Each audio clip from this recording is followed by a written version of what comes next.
우리 박수로 환영합시다. 예. 삼형제가 감사합니다.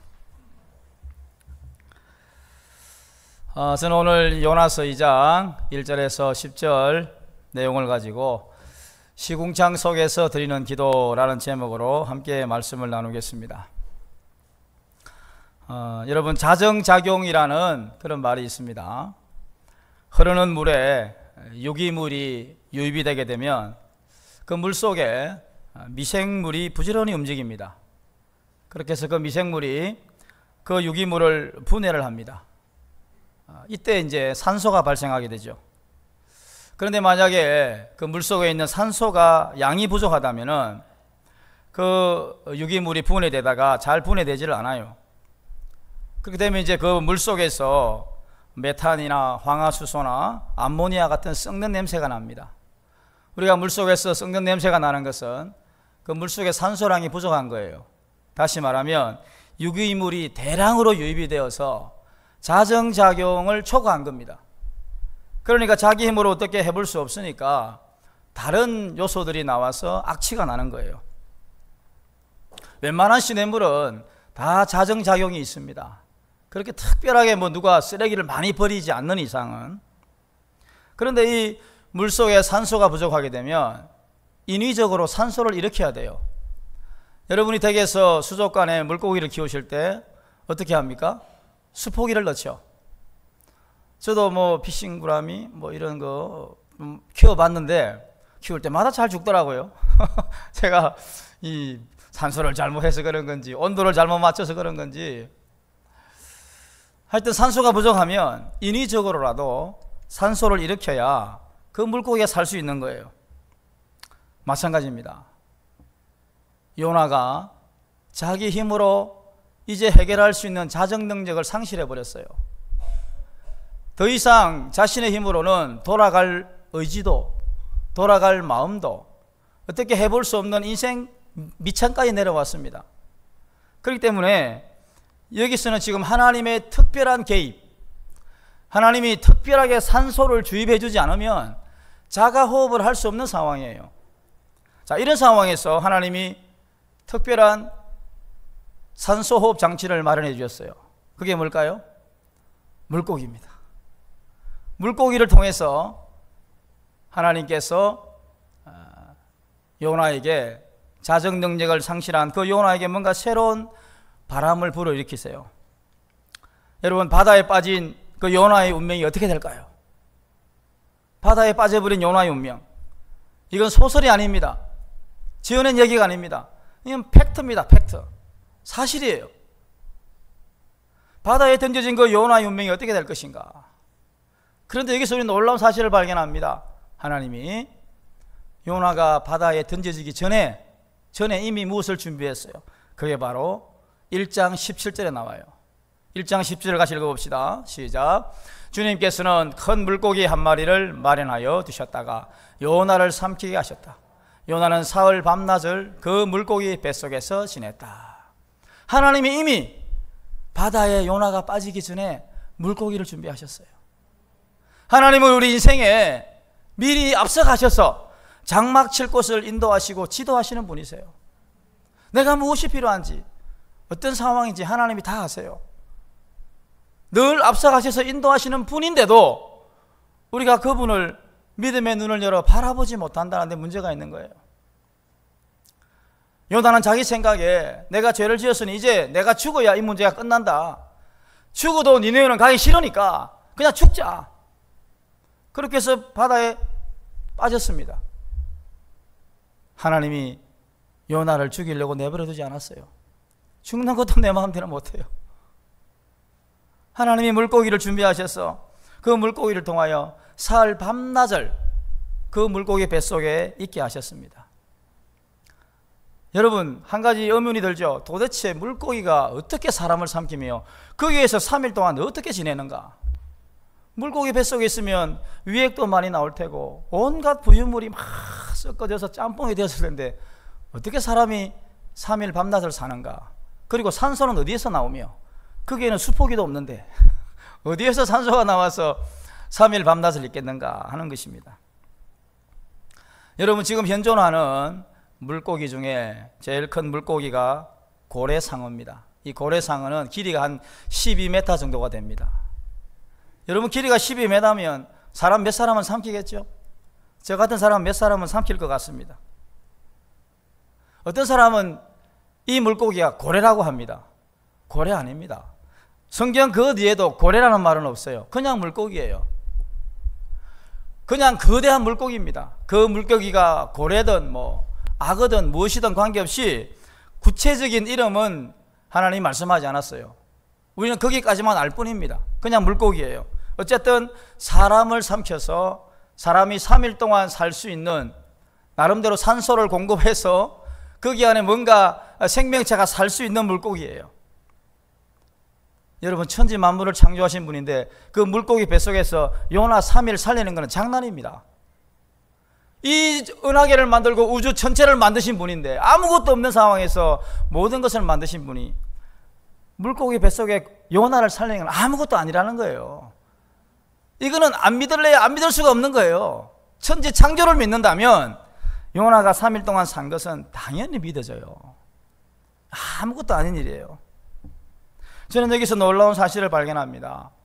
하나님께서 물고기에게 명령하시니 좌양자 하니까 좌양자 하고, 우양우 하면 우양우 하고, 요나 앞으로 그럼 요나 앞으로 가고, 삼켜 그러면 삼키고, 토해내 그럼 토해내요. 아니, 물고기도 이렇게 순종하는데 요나 지가 뭐라고? 예? 물고기도 순종하는데 요나 지가 뭐라고? 왜 버팅기는 거예요? 왜 억지로 버팅기는 겁니까? 왜 이다지도 인간은 불순종하느냐 이 말입니다. 어찌 보면 참 우리가 물고기보다도 못하다, 그런 생각을 해보게 됩니다. 어쨌든 요나가 물고기 뱃속에서 3일 동안 있었는데요, 우리가 흔히 알기를 요나가 바로 물고기 뱃속으로 들어간 것으로 생각합니다. 그러나 성경을 자세히 읽어보면 그렇지 않아요. 3절 5절 말씀을 읽어보면요, 주님께서 나를 바다 한가운데 깊음 속으로 던지셨고 큰 물결이 막 나를 에워싸고 주님의 파도와 큰 물결이 내 위에 넘쳤다. 5절 말씀에도요, 같이 읽어봅시다. 시작. 물이 나를 두르기를 영혼까지 하였으며 깊음이 나를 에워쌌고 바다풀이 내 머리를 휘감았습니다. 그러니까 배에서 붕당 빠졌을 때에 온갖 파도와 싸웠어요. 그리고 수중에 있는 물고기가 부딪히기도 하고, 그리고 바다풀이 내 머리를 휘감았다. 해초가 자신을 휘감는 거예요. 바다 참 밑바닥까지 내려간 겁니다. 거의 꼴딱꼴딱 이제 몇 초 있으면 꼴딱 넘어가는 그 순간까지 내려간 거예요. 여기가 밑바닥인 것 같은데 지하가 있네 또. 지하까지 막 내려가는 거예요. 그 바닷속 밑이 있을 줄 누가 알았겠어요. 거기에서 해초와 싸우고 온갖 어리와 싸우면서 거의 초죽음 직전까지 갔을 때 하나님이 명령합니다. 물고기야, 삼켜. 그래서 삼키는 거예요. 거의 죽었어요. 거의 죽었습니다. 거의 초죽음 상태에서 그는 물고기 뱃속으로 들어간 겁니다. 자, 그럼 이제 우리가 물고기 뱃속으로 한번 들어가 보시죠. 기절했다 깨어났습니다. 깜짝 놀랐습니다. 죽은 줄 알았는데 캄캄한 칠흑같이 어두운 물고기 뱃속이에요. 그 위가 있는 곳에 아마 있는 것으로 생각하는데, 깊은 속 죽음의 직전 위기까지 갔다가 뱃속으로 들어갔으니 여러분, 그 몰골이 말이 아니었겠죠. 거기에서 나오는 위액도 있었을 것이고 또 온갖 부유물들이 자기를 막 휘감았을 겁니다. 사람 몰골이 아닐 겁니다. 온갖 쓰레기 더미에 자신이 지금 있는 거예요. 그 속에서 여러분 무엇을 할 수 있겠습니까?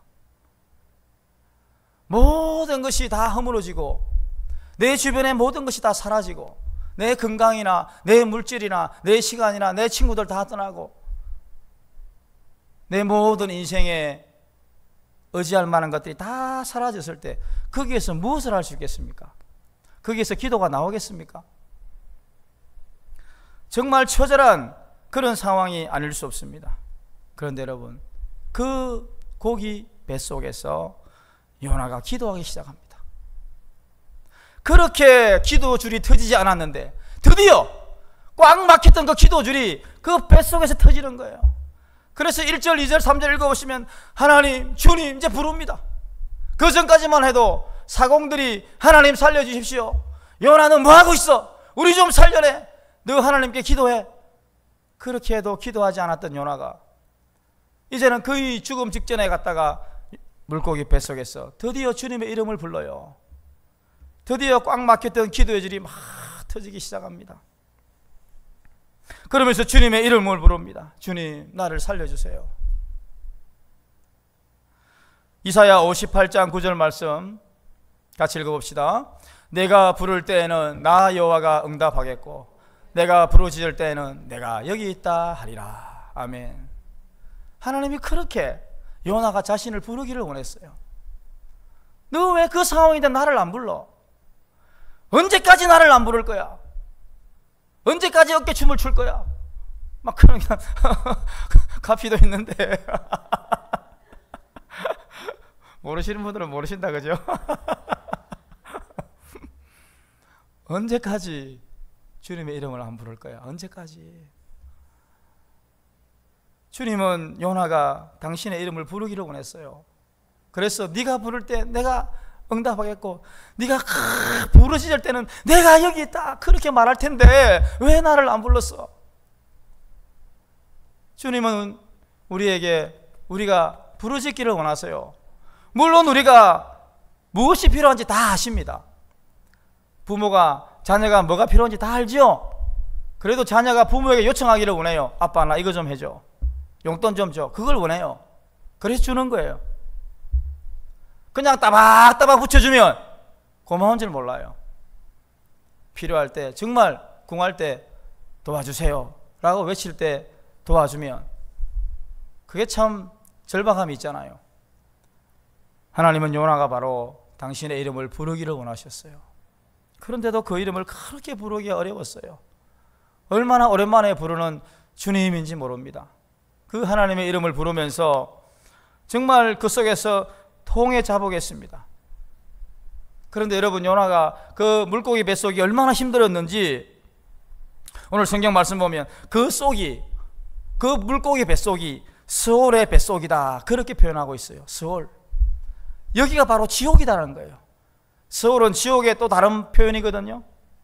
여기가 바로 지옥이 아닌가? 여기가 바로 지옥이 아닌가?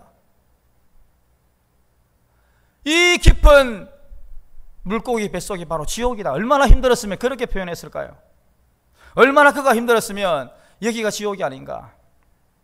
그런데 여러분, 그 지옥 같은 곳에서 주님의 이름을 부른다니까요.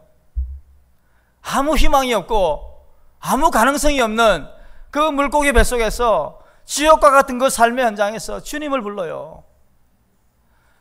예수님 믿지 않는 사람들은 이해가 안 되는 겁니다. 아니, 저 상황에 어떻게 주님을 부르지?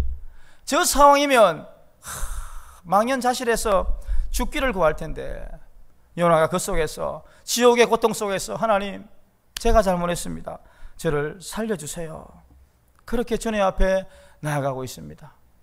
혹시 여러분 삶의 현장이 요나가 당한 것처럼 스올의 현장, 지옥의 현장입니까?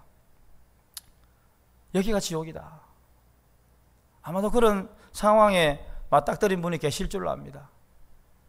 그러나 그 지옥의 현장이 오히려 내가 하나님의 이름을 부르고, 주님, 내가 다시 왔습니다, 내가 주님께로 왔습니다, 그렇게 주님의 이름을 다시 부르는 그런 기도의 현장이 될 줄로 믿습니다. 4절 말씀 보시면 요나가 하나님 앞에 신앙 고백을 하고 있습니다. 같이 신앙 고백 읽어봅시다.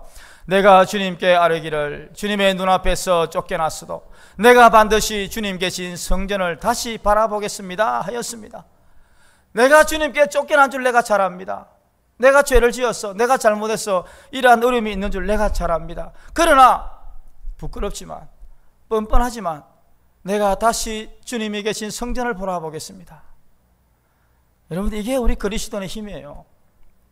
뻔뻔하지만, 정말 철면피 같지만 그래도 주님 앞에 나오는 거예요. 여러분, 히브리서에 보면 은혜의 보좌 앞에 담대히 나간다, 그런 말이 있는데요, 그 담대히 나간다 원문의 뜻이 뻔뻔하다는 뜻이에요. 뻔뻔하지 않으면 담대히 못 나갑니다. 여러분, 오늘 이곳에 나오실 때에 뻔뻔하니까 나오셨죠. 지난 한 주간 삶을 돌이켜보세요. 지난 한 주간의 삶을 비디오로 촬영을 해가지고 여기 화면에 한번 튼다고 생각해봐요. 제 한 주일간의 삶, 마음속에 품은 것까지 다 촬영을 해서 누가 여기 카메라를 튼다면 제가 부끄러워가지고 이렇게 막 숨을 겁니다. 제가 뻔뻔합니다. 얼굴에 철면피 깔고 지금 여러분 앞에 설교할 수 있어요. 뻔뻔하지 않으면 주님 앞에 나올 수가 없어요. 정말 뻔뻔하지 않으면 주님 앞에 나올 수 없어요. 그런데요, 뻔뻔하게 나왔는데도 주님은, 야, 너 왜 이제 왔어? 너 왜 이제 왔어? 내가 얼마나 기다린 줄 알고, 너 오기만을 기다렸어. 주님이 그렇게 안아주시는 거예요. 이게 바로 요나가 4절에서 신앙 고백하면서 내가 반드시 주님 계신 성전을 다시 바라보겠나이다, 이 고백인 겁니다. 이 고백할 때 주님이 얼마나 기쁘겠습니까? 내가 너 고백 그거 듣고 싶었다. 그 고백 듣고 싶어서 물고기 준비했어. 저 물고기 무슨 죄냐? 맛도 없는 너 삼켜가지고 얼마나 속이 부대끼겠냐? 그것도 3일씩이나. 물고기에 무슨 죄가 있어요? 순종한 죄밖에 없잖아요. 그런데 거기서 3일 동안 부흥회를 하니까 막 생난리를 치는 거예요. 막 살려달라고 막 고래고래 고함을 지르니 그 물고기가 잠이나 잤겠어요? 왜 물고기 힘들게 하는 거예요? 내가 말씀대로 안 살면 자연이 울어요. 자연이. 내가 말씀대로 안 살면 나뿐만 아니라 내 주변의 사람, 내 동식물들, 내가 키우는 애완견들, 내가 말씀대로 안 살면 그렇다니까요. 왜 애매한 사람 고통당하게 합니까? 내가 말씀대로 살아야 돼요. 물고기 뱃속에 안 들어가도 됐잖아요. 누가 들어가라 그랬어요?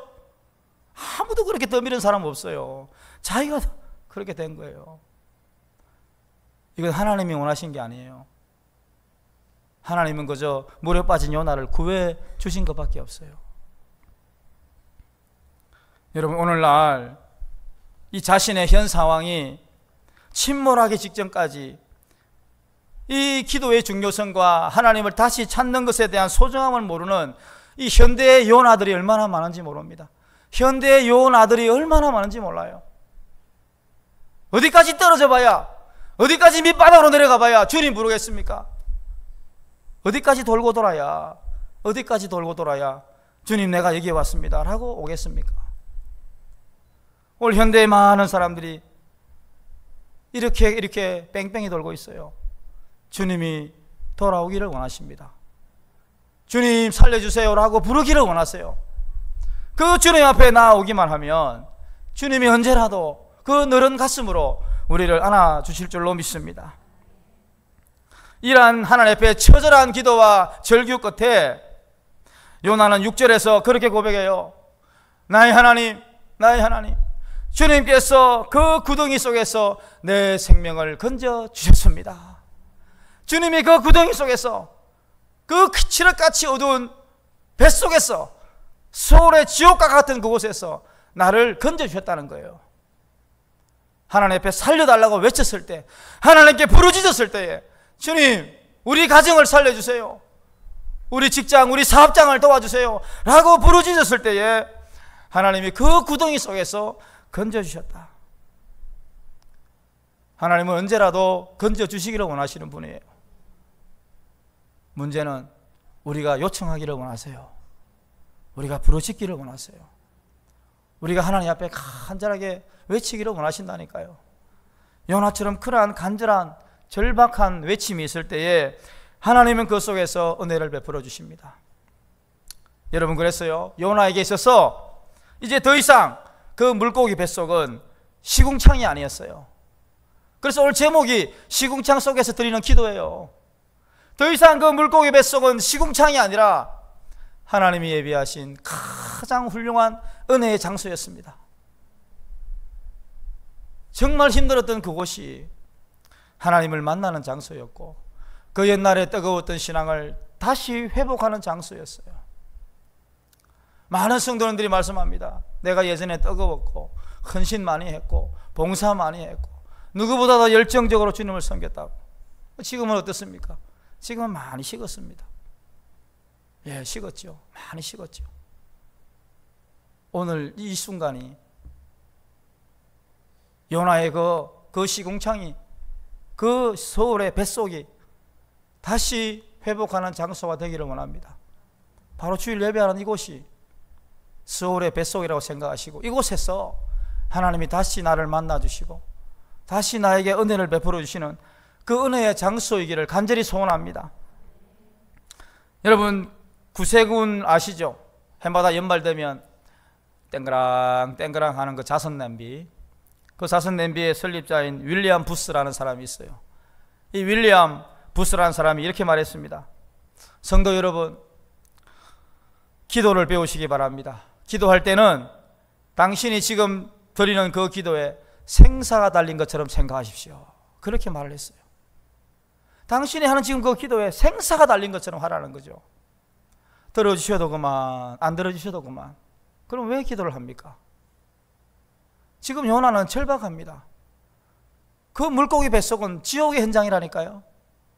여기서는 뭐 살려달라고 외치는 절규밖에 할 게 없어요. 뭐 미사여구, 아름다운 문장 뭐 사용할 필요가 없어요. 그냥 살려달라고 그 말 한마디면 되는 거예요. 살려주십시오. 살려만 주면 내가 다시 니네로 가겠습니다. 이제서야 그 말이 튀어나오는 거 아니겠어요? 살려달라고 외치는 그 한마디면 되는 거예요. 혹시 이 가운데 정말 절박한 분이 계십니까? 여러 가지 인생의 절박함이 우리 안에 있습니다. 그러면 오늘 윌리엄 부사가 한 말대로 생사가 달린 것처럼 기도해 보세요. 하나님이 그 생사가 달린 기도를 통하여 요나처럼 깊은 그 속에서 건져주시는 은혜가 있을 줄로 믿습니다. 시편 50편 15절 말씀입니다. 시편 50편 15절 말씀 같이 읽어봅니다. 환난 날에 나를 부르라. 내가 너를 건지리니 네가 나를 영화롭게 하리로다. 아멘. 환난 날에 하나님이 부르기를 원하세요. 환난을 당하는데도 부르지 않으면 안 되는 거예요. 불러야 돼요. 주님의 이름을 부르세요. 환난 날에 나를 부르라. 내가 너를 건져주겠다. 건져주겠다고 하시는데 왜 안 부르짖습니까? 건져주겠다고 약속하는데 왜 주님의 이름을 안 부릅니까? 우리에게 무기가 있지 않습니까? 이 무기를 사용하시기 바랍니다. 그러면 주님은 언제라도 건져주시는 분이십니다. 여러분, 이제 요나가 마지막으로 하나님 앞에 감사의 기도로 마치고 있습니다. 마지막 우리 9절 말씀해 보시면 요나가 하나님 앞에 감사합니다. 같이 읽어봅니다. 그러나 나는 감사의 노래를 부르며 주님께 희생제물을 바치겠습니다. 서원한 것은 무엇이든지 지키겠습니다. 구원은 오직 주님에게서만 옵니다. 할렐루야. 아멘. 감사의 노래를 부르고 있습니다. 아직 빠져나온 거 아닙니다. 아직 무토로 나온 거 아니에요. 그런데 벌써 감사의 기도를 드리고 있어요. 이미 응답되었다는 거예요. 하나님이 확신을 주셨다는 거예요. 감사의 노래를 부르면서 희생 제물을 바치겠습니다. 거기에 무슨 희생 제물이 있습니까? 물고기밖에 없는데. 거기에 양이 있습니까? 소가 있습니까? 염소가 있습니까? 아무것도 없어요. 제사상도 없어요.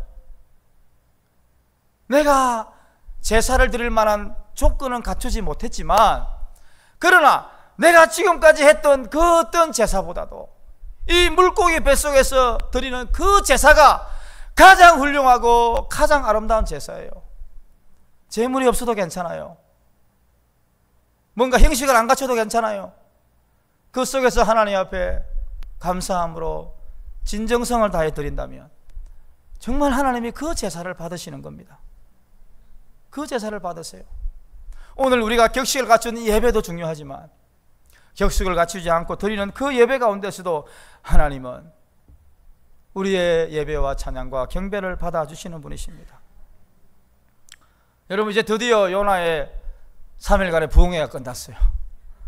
부흥회가 끝나면 이제 어떻게 됩니까? 이제 토해내야죠.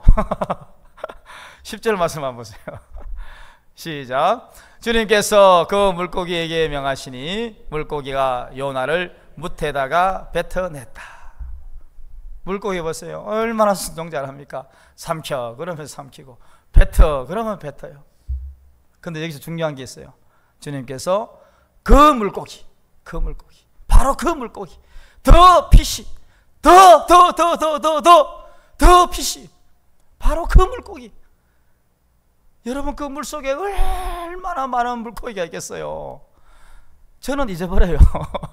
어느 물고기인지 저는 몰라요. 그런데 하나님은 그 많은 물고기 가운데 요나를 삼킨 그 물고기를 아세요. 운동장에 수백 명의 아이들이 있어도 부모는 그 아이 소리가 들리는 거예요. 자기 아이 소리가 들려요.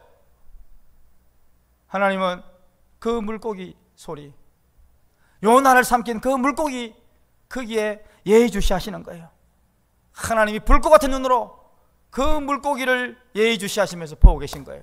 야, 물고기야, 빨리 뱉어. 이제 됐다. 너도 고생했지. 그동안 수고했다. 뱉어 빨리. 그렇게 뱉어내는 거예요. 어떤 신학자는 이런 말을 했습니다. 이 물고기 얼마나 위대하냐. 이 물고기는 요나에게 있어서 가장 훌륭한 신학교였다. 이 세상 그 어떤 신학교보다 요나에게 있어서 그 물고기 뱃속이 가장 훌륭한 신학교였어요. 단기 속성 코스로 3일 만에 마쳤어요. 3일 만에 그냥 쌈박하게 그냥 끝내버렸어요. 그렇게 말 안 듣고 그렇게 뺀질뺀질거리더니 하나님의 이제 더 이상 물러설 수 없는 그 물고기 뱃속에서 완전 두 손 두 발 다 들은 겁니다. 이것이 바로 하나님이 하시는 일입니다. 사랑하는 성도 여러분, 혹시 여러분의 삶의 현장 가운데 물고기 뱃속과 같은 그런 삶의 현장이 있습니까? 하나님은 그 현장에서 앞으로 우리에게 어떤 복을 주실지, 어떤 일을 맡기실지 알 수가 없어요. 하나님께서 우리에게 필요하신 그 일들 때문에 때로는 우리에게 혹독한 시련의 장으로 몰아넣습니다. 때로는 내가 잘못해서 지은 벌도 받겠지만 때로는 하나님이 뜻하신 바 있어서 우리에게 시련의 터널로 밀어넣을 수가 있어요. 그때 우리는 이 요나처럼 하나님 앞에, 하나님, 이곳이 바로 하나님이 역사하실 현장입니다. 하나님이 나를 얼마나 사랑하시면 이런 장을 허락하셨습니까? 하나님이 하실 일들을 기대하면서 내가 믿음으로 나아갑니다. 그러한 삶의 고백이 있기를 바랍니다. 그 고백을 통해서 하나님이 여러분들에게 더 놀라운 일을 이루실 줄로 믿고 축복의 말씀을 드립니다. 우리 시간 결론의 말씀을 같이 한번 읽고 마치겠습니다. 시작. 하나님은 한 사람이 변화되기까지 배를 동원하시고 선원들을 동원하시고 태풍까지 일으키시고 심지어 물고기까지 사용하십니다. 물고기의 시궁창 속에서라도 변화되기만 한다면 하나님은 기꺼이 동원하십니다. 시궁창을 두려워하지 마십시오. 그곳에서 불평이 아니라 감사의 기도를 드리십시다. 더 이상 그곳은 고통의 장소가 아니라 은혜의 장소요 회복의 장소입니다. 우리 한번 기도합시다. 여러분, 하나님이 우리가 뭐라고 이렇게 우리 한 사람 변화시키기 위해서 이렇게 많은 걸 동원하시고, 때로는 참 하나님이 우리에게 많은 은혜를 부어주시는지, 나 한 사람이 변화되기만 한다면 하나님의